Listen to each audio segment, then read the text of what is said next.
नमस्कार, N24 जिंतूर न्यूजमध्ये आपले स्वागत आहे। मी रहीम शेख। पाहूया आजच्या ताज्या घडामोडी। जिंतूर तहसील कार्यालयामध्ये तहसीलदारपासून कर्मचारीपर्यंत मनमानी कारभारामुळे आज 10 ऑगस्ट रोजी तहसील कार्यालयासमोर उपोषणासाठी बसलेले आहेत। पैसे विना काम होत नाही असेही आरोप करण्यात आले आहे।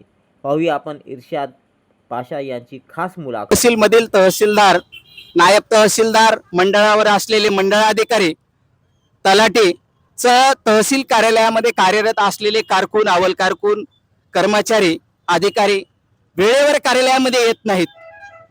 जिंतूर तालुक्यामध्ये जवळपास 169 गावं आहेत। 169 गावामधील शेतकरी, शेतमजूर, कामगार जिंतूर तहसील कार्यालयामध्ये त्यांच्या विविध कामांकरिता, शेतकरी शेतकऱ्यांच्या कामाकरिता, तसेच कामगार कामगारांच्या कामाकरिता, शेतमजूर राशन करिता चक्रा मारत आहेत।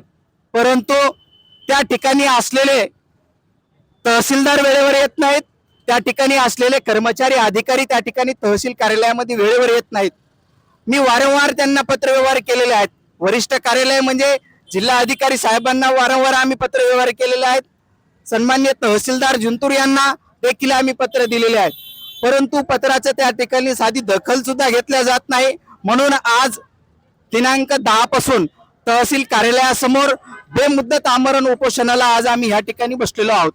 मी सन्माननीय तहसीलदार असेल, त्या ठिकाणी असलेले नायब तहसीलदार असतील, त्या ठिकाणी जिंतूर तालुक्यामध्ये मंडळावर मंडळ अधिकारी असतील, तलाठी असतील, तहसील कार्यालयामध्ये कार्यरत अधिकारी कर्मचारी यांना या ठिकाणी उपोषण करत असताना विनंती वजा सांगतो की आपण कार्यालयामध्ये वेळेवर यायचं। त्या ठिकाणी कार्यालयीन वेळापत्रक आहे की 9 वाजल्यापासून 9:45 पासून 6 वाजेपर्यंत त्या ठिकाणी कार्यालयीन कामकाज चालतो।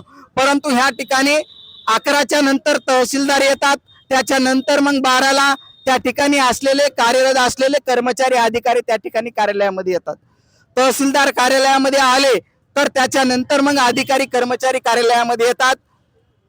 संबंधित अधिकाऱ्यांना, तहसीलदार असतील, नायब तहसीलदार असतील, मंडळ अधिकारी असतील, कारकून, अव्वल कारकून असतील, मंडळावर मंडळ अधिकारी असतील, तलाठी सज्जावर तलाठी असेल, यांना जिल्हा अधिकाऱ्यांनी आणि त्या व्यतिरिक्त राज्याच्या मंत्री महोदयांनी, महसूल मंत्र्यांनी त्या ठिकाणी ताकीद केली पाहिजे। आणि राज्यामध्ये जे काही तहसील, जिंतूर नावाचं तहसील आहे, हे 12च्या नंतर चालू होतं। लाजिरवाणी बाब आहे। या ठिकाणी माझी उपोषणाला बसण्याचं कारण काय की माझे एक फाईल आमची साधा फेर लागत नाही। फेर लावायला पैसे कर्मचारी, अधिकारी घेतात, आरेरावीची भाषा करतात। त्या ठिकाणी असलेल्या साधे रस्ते देण्याकरिता उपोषण करावी लागतात, रस्ता खुला करण्याकरिता या ठिकाणी उपोषण करावी लागतात। त्या व्यतिरिक्त जन्म प्रमाणपत्र देण्याकरिता 6 महिने लागत आहेत।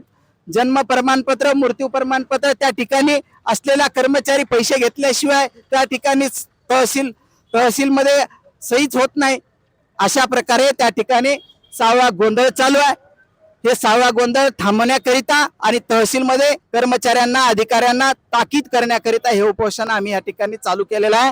मी या ठिकाणाहून राज्याच्या महसूल मंत्र्यांना विनंती करतो की या ठिकाणी असलेल्या कर्मचाऱ्यांना, अधिकाऱ्यांना ताकीद द्यावी आणि जे शासनाचं शासन निर्णय परिपत्रक आहे, त्या परिपत्रकानुसार या ठिकाणी असलेल्या लोकांना वेळेवर येण्याच्या बंधनात्मक जे काही सूचना आहेत त्या सूचना द्याव्यात। एवढं बोलून या ठिकाणी थांबतो।